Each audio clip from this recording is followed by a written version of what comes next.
On the surface, the Apple iPhone 12 mini is everything that we tech enthusiasts could ask for. A flagship phone in a tiny body. That is something that we have been asking manufacturers to do for so many years, and when out of all companies Apple did it, it failed, and I have some reasons. So yes, it is officially a commercial failure.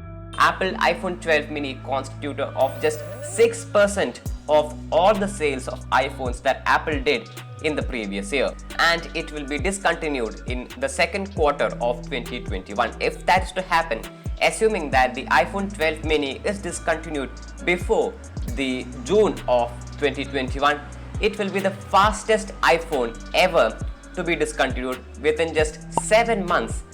7 months, surpassing the iPhone 10, which was discontinued within 10 months. iPhones usually have an average of 26.5 months before they're discontinued. Yes, I did the math. So this is real bad. So now let's get into the reasons.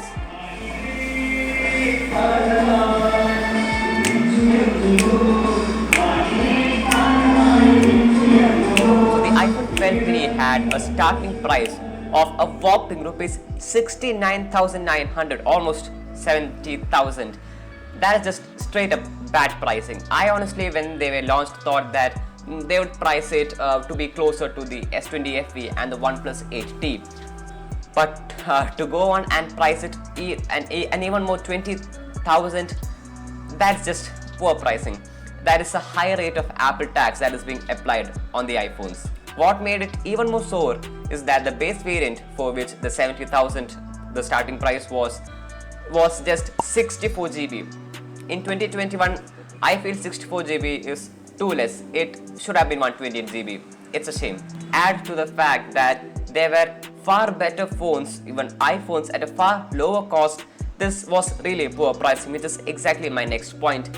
There is this phone called iPhone SE 2020. I feel releasing the iPhone 12 mini the same year as the iPhone SE 2020 was a bad idea. The iPhone SE sales have been very good for Apple, and those who want a smaller phone would have already bought that when the iPhone SE was launched back in June. And you know what's more, the iPhone SE comes at almost half the cost of the iPhone 12 mini. Besides, there are a few iPhones which cost less than the 12 mini but provide better value and larger screens. Case in point, the 10R and the 11. They cost less than the iPhone 12 mini but still provide a higher value and larger screens. But then you might ask, the 10R and 11 have larger screens, right? Which is exactly the opposite of what the USP of the iPhone 12 mini is. And that is exactly my next point. Think about it. Does an average person, a non-tech enthusiast, prefer a smaller display or a larger display? I personally feel that very few people actually prefer a smaller screen in place of a larger screen. They do not mind larger displays. In fact, some might even hate small displays. Don't take my word for it. Counterpoint analyst Tom Kang says that only 10% of smartphones sold have display size of less than 6 inches. So obviously, a company that caters to a small group of people won't have much sales, because those are enthusiast features and many people, quite frankly, won't care about that. For example, Nextbit, OnePlus, Essential, Sony, these are all enthusiast brands and they quite honestly don't have much sales. Of course, Sony being mentioned here is the smartphone company, not the camera company and all those other things, just smartphone company. OnePlus is no longer an enthusiast brand because quite honestly their sales were low. Martin from TechCalter has done an awesome video on this whole enthusiast brand thing. If you're interested, check that in the cards. But why is it so? Why do a large number of people prefer large displays? And that's my next point. For most people, larger equals better. If you have a larger body, it means that you will have a larger screen. So if you have a larger screen, then you can have a larger area to watch your multimedia like YouTube, Netflix, Amazon Prime. Then if you are into editing, a larger screen will mean a larger canvas so that you can do a more precise editing.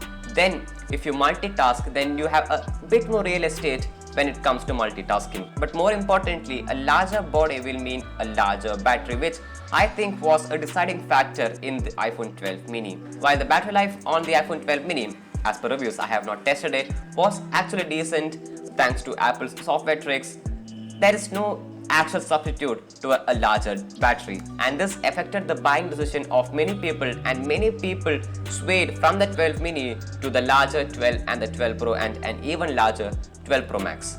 A phone performing poorly in sales doesn't mean that it is a horrible phone. In fact, many people actually fell in love with the 12 mini, and many are hoping that Apple launches a mini version of their iPhones every year. Speaking of future launches, should an iPhone 12s mini or an iPhone 13 mini exist? I don't think so. I don't think an iPhone 12s mini or an iPhone 13 mini should exist as a regular phone, as a brick, a slab, or whatever you want to call it.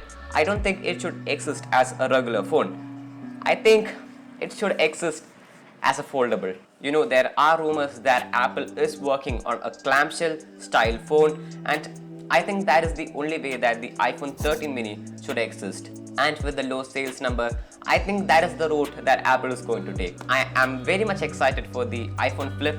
In fact, so much excited that I have done a whole video on that. A link for that should pop here.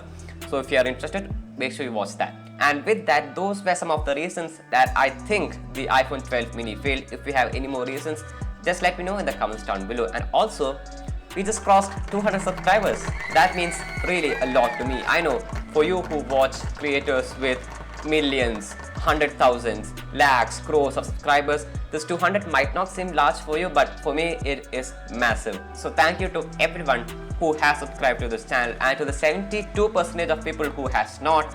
I make analytical videos and out of the box videos about the tech industry. So if that seems exciting to you, consider subscribing and hitting that bell icon. That's it for today. Hope you liked it. Thanks for watching, and I'll see you in the next one.